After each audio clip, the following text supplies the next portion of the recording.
শুভ দুপুর বন্ধুরা। দেখুন আজকে আমি কি রান্না করছি। এই দেখুন কুমড়ো শাক হয়ে গিয়েছে, দেখানো হয়নি সব প্রথম থেকে।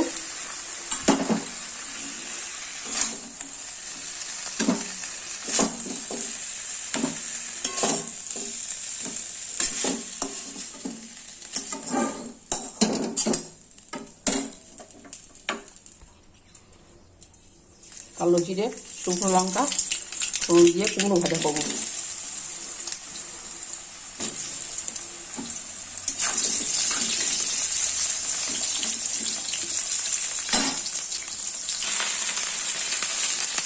আলু পটলের তরকারি করবো।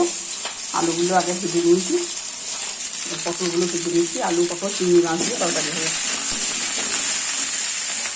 মশলা বেটে নিয়েছি, জিরে, আদা, কাঁচা লঙ্কা সব রকম দিয়ে বেটে নিয়েছি। আর এটা কলায় ডাল হয়েছে।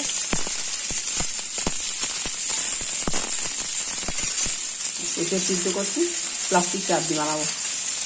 কুমড়ো ভাজা, আলু সিদ্ধ, মাছ তুললে কাঁচা কলা সিদ্ধ, সাথে কাঁচা কলা সিদ্ধ সব রকম হয়ে গিয়েছে। এগুলো সরষে হাত দিয়ে সুন্দর শাক, পটলটা ভেজে দিয়ে চিংড়ি মাছ আলু পটল দিয়ে তরকারি করবো। বাড়াতে হয়ে গিয়েছে। আর নাতিরা খেয়ে স্কুল চলে গিয়েছে। সকাল থেকে এক দফা রান্না হয়ে যায়, ওরা নাতিগুলো খেয়ে স্কুলে চলে যায়। তারপর আবার আমাদের তো মাঠে কাজ করে কিছু লোক, তারাও হয় মুড়ি খায়, কেউ কেউ ভাত খায়। এই জন্য পরে আবার সব রকম রান্না করি। প্লাস্টিক চাটনিটা একটু পেঁপেটা একটু সিদ্ধ হয়ে গেলে লেবুর রস আর চিনি দিয়ে চাটনিটা করবো।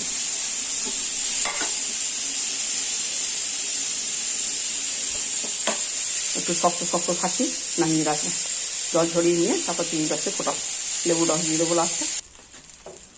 মাছ ভাজা হয়ে গিয়েছে, মাছের ঝাল হবে সর্ষে পোস্ত বাটা দিয়ে। আর চিংড়ি মাছ ভেজে নিয়েছি, চিংড়ি মাছ দিয়ে আলু পটলের তরকারি হবে।